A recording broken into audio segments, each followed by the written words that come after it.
What is a DeFi sector that you are most bullish on right now and why? Welcome back to another episode of Let Loose with Moose. This is part 2 of my interview with 0xJeff. In part 1, Jeff shared many interesting stories and insights such as his crypto journey and his investing framework, so be sure to catch part 1 of our interview if you haven't already done so. Without further ado, let's get back to it. What is a DeFi sector that you are most bullish on right now and why? I mean, could it be Right. more than one if you have? Yeah. Yeah. I'm probably biased on this, and this probably just me alone. Because I've never seen anybody who who's a firm believer in this, as me. So I like layer twos, right? I like Arbitrum, so I'm just gonna be focusing on Arbitrum, DeFi ecosystem because for me it's the number one DeFi ecosystem. Anyhow, I really like DeFi options vaults and leverage farms. I think they're one of the best investing tools for normies, for anybody. Somebody like Rodeo Finance, even though it just got exploited, right? Mm-hmm. I think it's like a great platform. I really think we need leverage hub, right? Because um, sometimes when you're farming, when you're providing liquidity, when you're accessing all these different yields, the yields is capped in like one digits or sometimes two digits, and sometimes like the risk that you have to take is already like a lot, but you're getting only that yields. So I feel like if there's a platform that provide DeFi auction vaults where people can leverage their traditional crypto assets and generate even more returns with the complex strategies that you as a users you don't have to execute yourself. The projects do every single thing for you, right? They sell options, buy options, borrow, circling it back, do whatever it is, swap, blah blah blah, and then like it becomes delta neutral or long strategies, like leverage strategies, whatever. And in the end, you're getting that better yields out of that product. And then what you do is that you have ETH, you have USDC, whatever you put it into a platform, you one click it, and then you get leverage, you get additional returns. You take more risk for sure, but you're able to get additional returns out of that. And this kind of product, right? I've been trying to observe it closely since when I got into the industry. I really like Gearbox.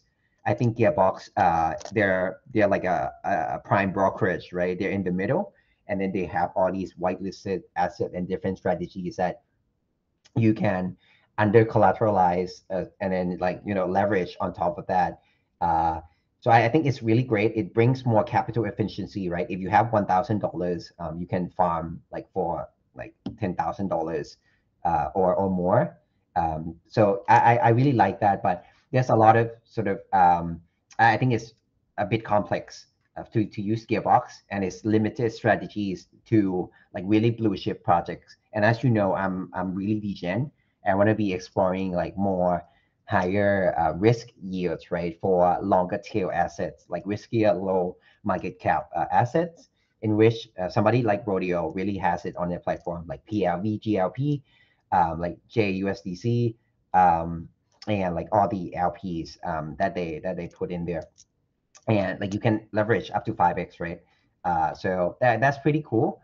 And like Rodeo is one example. There's other example like Steadify, where they have so many products and like it's very risk adjusted, very secure. Also, backed by Chainlink, and invested by VCs before. Like Steadify, for example, is isolated lending vaults in per strategy. So risk is isolated on that vault, right?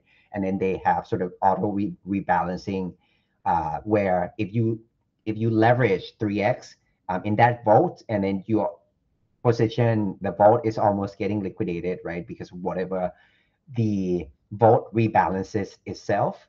Not a lot of projects have this. Like it deleverage the position, to give it better health factor for that, for your position. So liquidate won't happen at all. They have bots that keep this on 24/7. So that's pretty cool. But anyhow, sorry. Uh, got sidetracked by a bit. Anyhow, you know, I love this industry the most because like DeFi option vault, it provides and simplifies the investing experience for users, allowing users capital to get more capital efficiency out of that, and essentially more returns. Also, shout out to Stella. I think they're doing great job also with their Unit V3 leverage. Like I was really blown away because Unit V3 is already leveraged on your capital already, right? You're putting it on a certain range, but then they're putting leverage on top of that. They're like the way they minimize their impermanent loss is amazing, and yeah, like users are getting huge returns on their platform as well.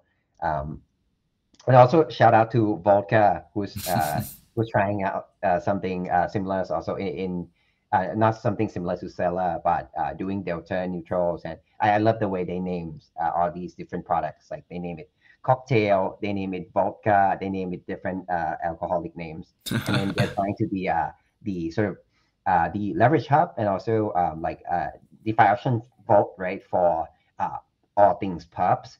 So level finance strategies, Vela, like they're the first to do Vela VLP strategies, GLP strategies, MOOCs LP strategies on the platform. Yeah, so all these different protocols, right? I don't know. It just piqued my interest a lot. It's really cool to see what they're doing. But it's so early though. The TVL is pretty low. The max TVL, I think Ashi Finance is really great at bootstrapping the TVL. I don't know. They probably have relationship with some whales, but the TVL right now I think around 8 or something million, which is really high, like one of the higher ones into the industry. I think the highest is Jones Dow, which is the OG DeFi options vault. But yeah. Right, nice. And let's zoom out for a little bit here, out into the bigger picture, right? Where do you see ourselves in the market right now, and where do you think the market is going to be for the rest of the year, and even moving into next year? Right. I would like to think, I'm not sure if it's going to happen, but I would like to think that we will have a bull market in 2024. I think it's a group psychology thing at this point now because everybody is believing this. Everybody's like, oh, the macro is going to get better, right? Inflation is going to get toned down. Jobs are going to get better. And yeah, all the reports that's going to come with it. I don't know. It's going to get better next year. And we have Bitcoin happening, which acts as a core catalyst.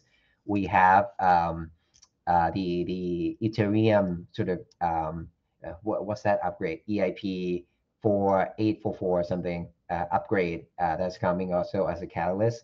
And so we have all these major coins catalyst, right?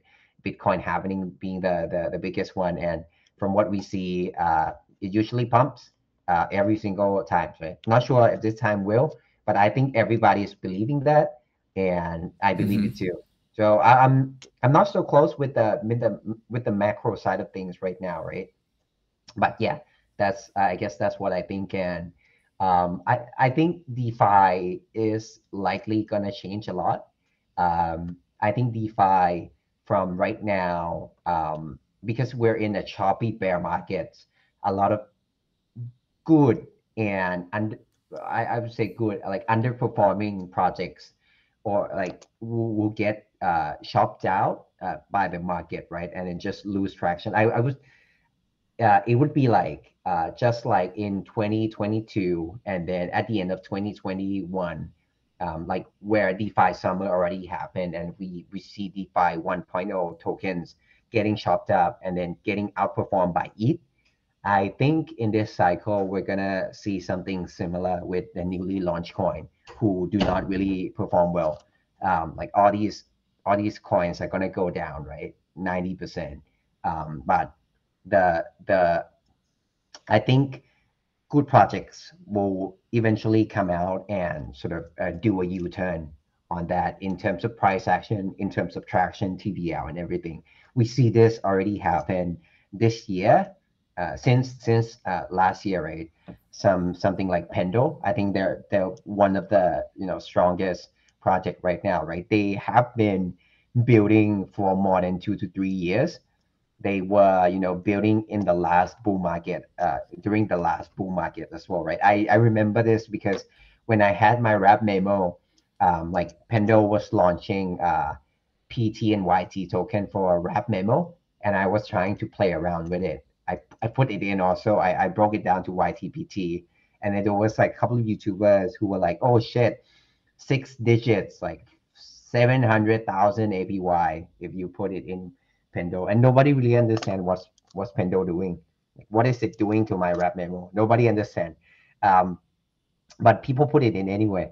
And like I think at the time, like there wasn't a lot of yield bearing tokens, right? And like LSD-Fi, LSD and LSD-Fi wasn't as popular at the moment. There wasn't a lot of LSD-Fi products for Pendo to LSD and LSD-Fi for Pendo to integrate in and break down get the yield and principal tokens of the project. So yeah, it didn't perform well at the time. But what what's good is Pendo stuck around and Pendo kept on innovating and pivoting and trying out all the things, right? And that goes to show that the team vision is real and they really want to create something better for the space, right? And now they Mm-hmm. have already found the product market fit. They're the number one yield marketplace that enables the process of tokenization of yield, or in traditional sense, like bond stripping, right? Stripping zero coupon bond and stripping the interest, the interest of the bond itself to the YT token. So yeah, I think we're gonna see something similar with the DeFi, so 2.0, 3.0, whatever new projects that are trying out something new fall down in price, and then the ones that stuck around will get the best benefit in 2024 and 2025 bull market. So yeah, hope Nice. and I really hope that I bought into these coins or have position in these coins and see it pumps and I yeah see it comes to fruition. Yeah. Right, nice. Thank you so much for sharing. And it's been really great hearing you share all your thoughts, your thought process as well. But now let's move a little bit more onto yourself. Let's get to know more about Jeff, right? So could you share with us like a day in the life of Jeff? Describe the In the typical life. day to us. I felt like watching that Japanese guy video. Yeah, I'm not sure if you've seen it. There's this famous Japanese man who does videos English like day in the life of Japanese salaryman, or a day in the life of whatever like people different jobs in Japan, right? I that's quite Okay. entertaining to watch. But yeah, I guess okay, day in the life of Jeff. So usually like these days, right? My day is just more packed than the other because I recently started my morning news digest, which I call it GM Digest. Today is going to Wow. be episode 7 now. So after this call, right, I'm going to have to start sourcing. Yeah, this is what I do, right? Sourcing news, sourcing alphas, and see whether it's actionable, see whether it's interesting, see whether the audience can do something with this alpha. So yeah, I would try to list out 6 to 8 like good alphas or alphas that I found interesting, put it down, and yeah, I do this every morning, and it takes around um 1.5 to 2 hours to source everything, right? And then to about other 30 minutes to start writing it in the digest. And since I started this, I really enjoy it. I found that it's a good routine for me to catch up with the market every morning, to wake up, um, get some coffee, and then just start reading, being on top of things, to like know what's happening, to not be in the dark. um, and yeah, I do that. And after about let's say 2.5 or 3 hours, after I'm done with that, also I usually start my day around like 9:30 a.m. in my time. That would be like almost lunch already. Order lunch, and yeah, after lunch, then I usually have some calls set up with projects that are interested to talk to me for potential collaboration, whether it could be ambassadorship or advisory.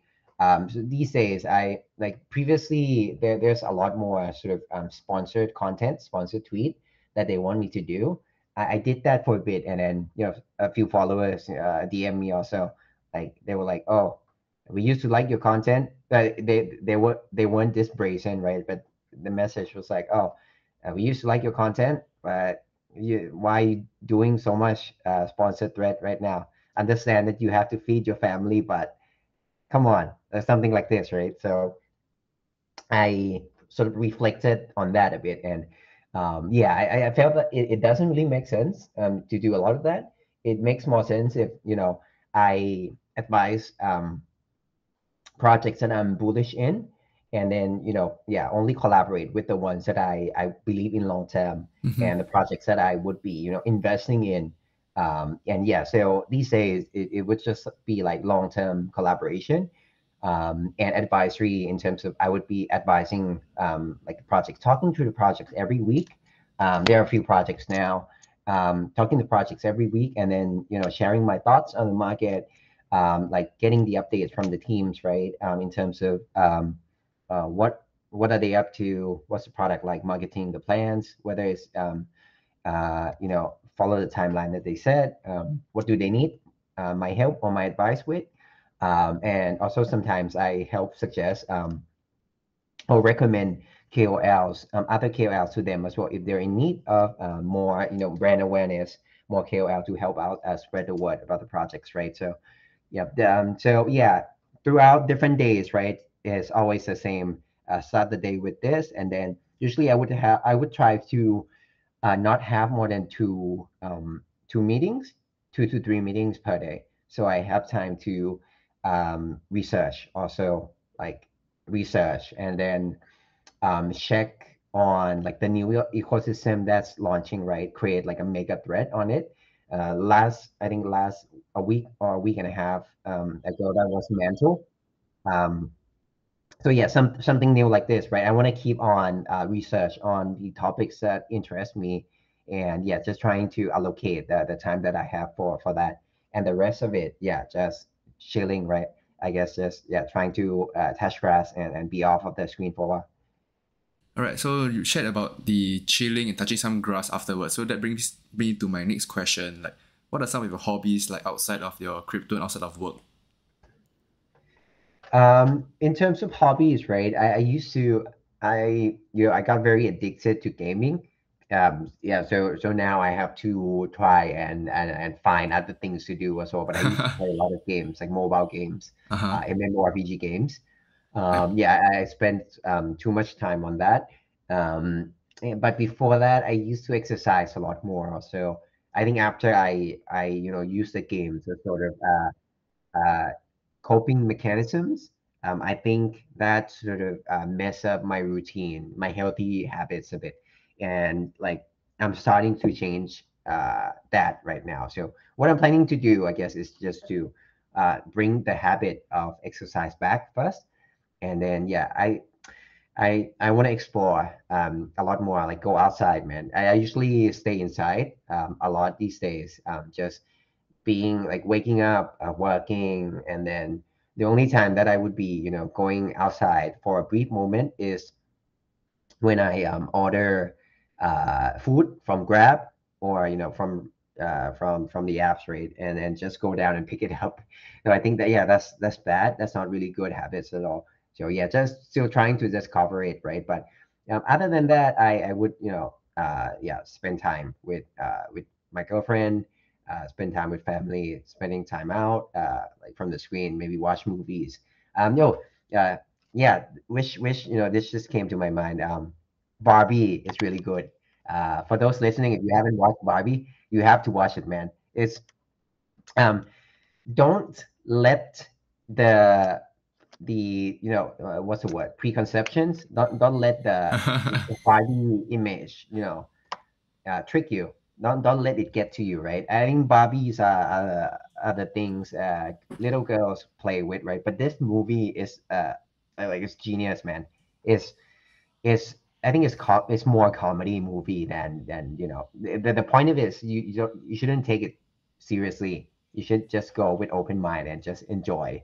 what they share. And I really enjoy it. Like 10 out of 10, I would recommend. There's a meme of Bob Heimer, right? I Yeah. haven't checked Oppenheimer yet. I watched Barbie, it's great, but I'm planning to watch Oppenheimer soon too. Man, me too, me I heard too. it's great. Yeah. Right. And shit, I totally forgot what I wanted to say. I was so caught up in your Barbie, and I was thinking of Barbie. Oppenheimer as well. It's Oh okay, man. no, I wanted to say like I've been to Bangkok, right, Thailand, a few Mm. times, and I actually really love Thai food. So like, how could you not go out and explore the good food out there? So much nice stuff, man. Yeah, it is. It is nice. The thing is, they're on the apps. They're on like the food apps these days, right? So it's just one click, and then they would just All be right, right. delivering it. So you Yeah. don't have to go And out. yeah, Nice. Japanese food here is one of the best. So, like other than Thai food, obviously, Japanese food scene here is amazing, and I love ordering Japanese food here. Mm-hmm. Right. So really awesome to hear about that. And do you have any goals for yourself, or in the short to medium term, be it your own investment side or on your Twitter profile or anything? Right. Um, so my goal is more driven in terms of the projects that I have helped, more than the total portfolio amount or Twitter followers. Like I want to be a good advisors, right, to the projects that I'm helping. I really want to provide value to them. Um, and so I'm just like aiming to get, at least 20 projects, help 20 projects successfully raise their rounds, and then help them get like really good traction right after that. I think that would be the biggest goal. The second goal that comes with it is because I'm advising these projects, right? I'm holding their tokens as well. Usually majority of it that I take in the form of payment from them is like tokens. um, and yeah, I'm just it aligns interest, right? So just want them to do well. So my tokens, these advisory tokens pump. So these advisory tokens pump, right? I can become rich and exit a bit and throughout the vesting period. And yeah, the third one would be just to keep on providing value um, in my Twitter account. And I guess I don't really have a specific sort of followers count that I, stick my mindset to, right, where I want to get at. But potentially, yeah, I still want to grow, right? And like 100K would obviously be the goal. To get there, there would have to be like improvements and launch of different distribution and new content type along the way, which I'm still figuring out. But yeah, I don't want to share anything more now because it is not really thought through enough yet, in my opinion. But there's going to be something new for sure when the time comes. When the time comes, yeah. But yeah, I think that would be the three top goal. um the next goal, like, oh, I didn't have the mindset to just full on do this full time. When I first left Spartan, I was looking for different VC jobs as well. I want to join like crypto VCs and be one of the analysts, learning how they do things, right, and then getting a chance to explore on the venture side as well. But yeah, it's been a bit difficult to, I guess, find a good opportunity in this market. So I've been focusing on this on my own thing, and now I started to like working with projects, man, more than more than ventures investing. It's just so much fun, like sharing all the experience, sharing all the skills. Like it could be little things also, and seeing them like appreciate it, and seeing them implementing some of it, and you know, seeing how it takes shape. Right, I really enjoy that. And yeah, I'm like torn between going back to VC or just sticking it out and just fully like 100% going to like doing my own thing. So Mm-hmm. yes, still in that stage, I guess, of yeah, figuring that out. Nice. I mean, I wanted to say it's really wholesome that you mentioned wanting the projects that you work with to do well, like as a so-called like aligning interest, right? Until the moment where you mention, so that you can get rich and then exit a little bit. Like, you're like outright saying, "I'm gonna dump on you guys, dude." No, I know everybody has to exit, right?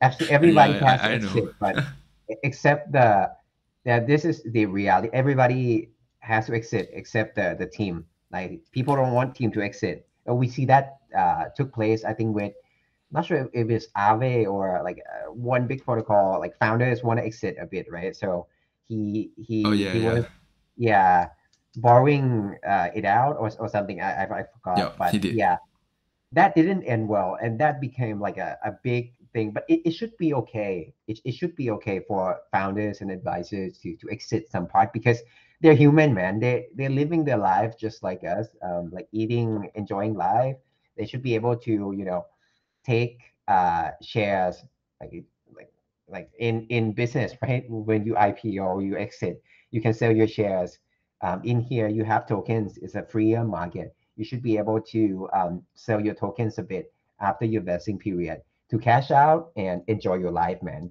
you have put so much effort into it you've done like years of work leading up to this point to get this success you should deserve to get that and so, yeah, that's why I'm just saying that out loud, right? I like, yeah, helping the projects, but then like there's no free lunch, right? For both of the parties, you help the projects help you, you both be in a win-win situation. This is why I like token so much as well. Like token as the incentives, it aligns the incentives with every participant, the customers, the investors, the advisors, the suppliers, the any participants with the tokens, right? Yeah, it can be aligned. So yeah, this is the main reason why I love the space so much. Yeah.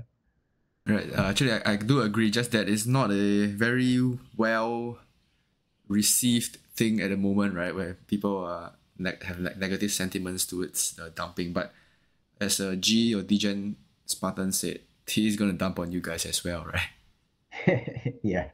Right. Yeah. And to pose my final question to you, what is your biggest takeaway from crypto? Um, for me, what I learned the most in the space is um, how to manage emotions. I think everywhere you go, right, in whatever you do, there's an emotion in place.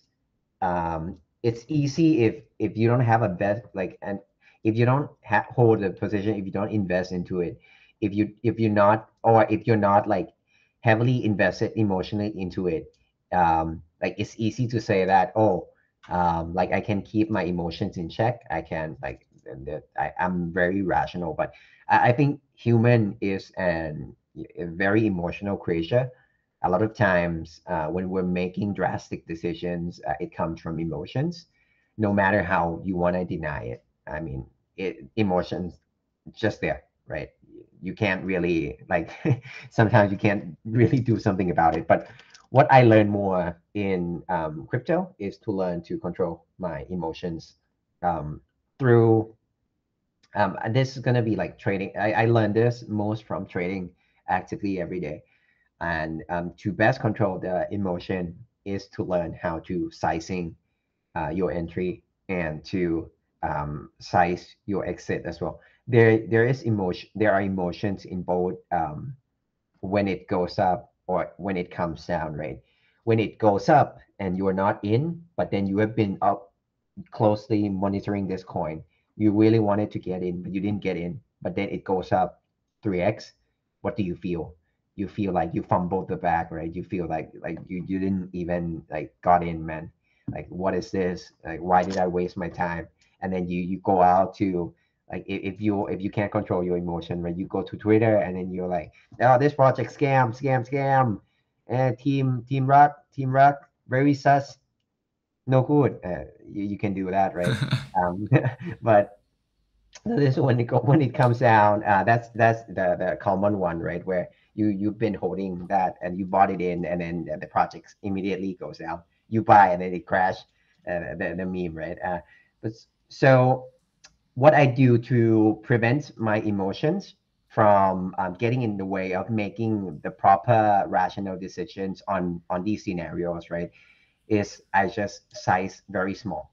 I just make sure to size within depends, right, from 5% up to 15% of my portfolio, and sometimes like size in small portion, like 5%, 5%, 5%, three entry.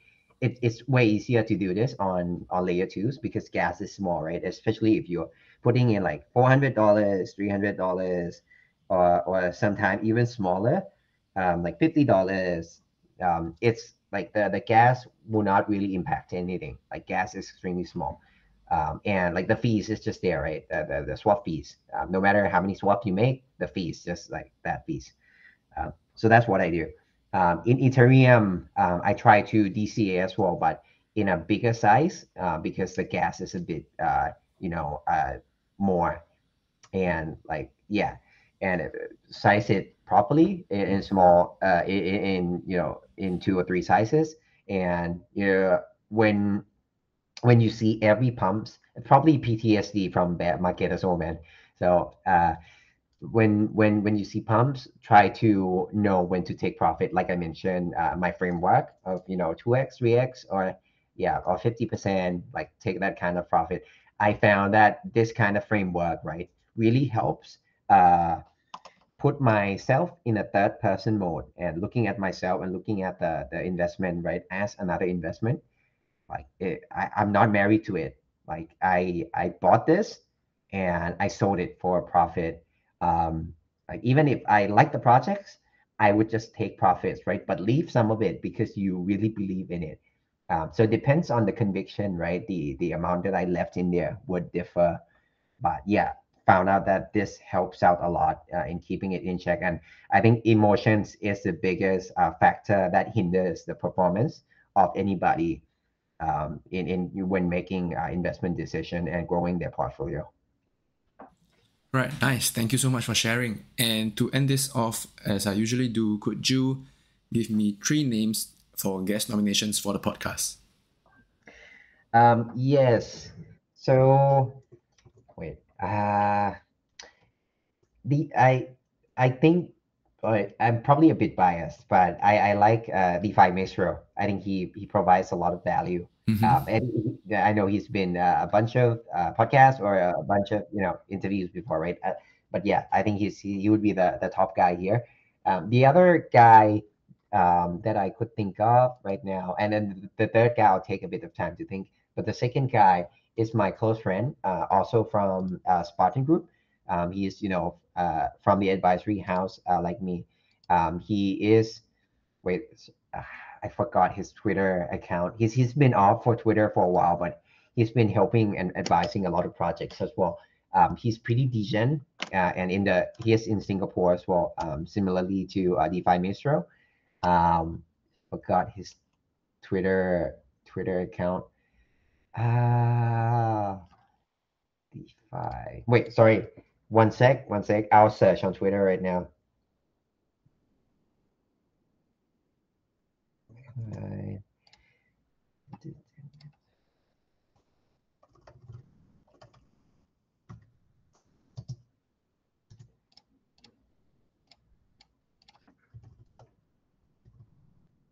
oh, 0x Spectre.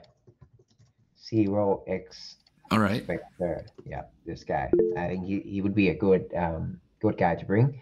The third one, I know he he's not, he hasn't been, speaking recently. I really wanted to sort of speak with him as a host on my own as well, asking questions. But I think he would be a good person to be on your podcast as well, which is DeFi Mochi. Yeah, Okay, okay. yeah. Got So it. yeah, I think DeFi Mochi has been doing a lot of good for the space, right? With his Dune dashboards that he created and his now lessons, educational content. But there was a period of time where he messed up, right, in terms of the Yep. projects that he showed. Um, so yeah, but I think overall, I think it would be great to. I think he's a young man. Uh, He's oh wait, not young man. I actually don't know, right? He's a man or woman, I don't know, but he's a young, not he. They okay, okay. They Funny. they are they are a young they are a young person, so they're still learning, and yeah, that doesn't say anything about the mistake or anything, right? But for me, I feel like it's good to have them on board to talk about like the entire journey, the experience, the thing that happened, and the thing that got them into the space, and yeah, all of that. I think it will be a very interesting thing to talk about for sure. All right, and that will be a wrap for this episode. Thank you so much, Jeff, for coming on and sharing with us so many insights on VCs, right? Private equity, and then moving on to your frameworks. So much stuff. Thank you for taking the time to come on to this podcast, and also thank you for the listeners to staying to the end as well.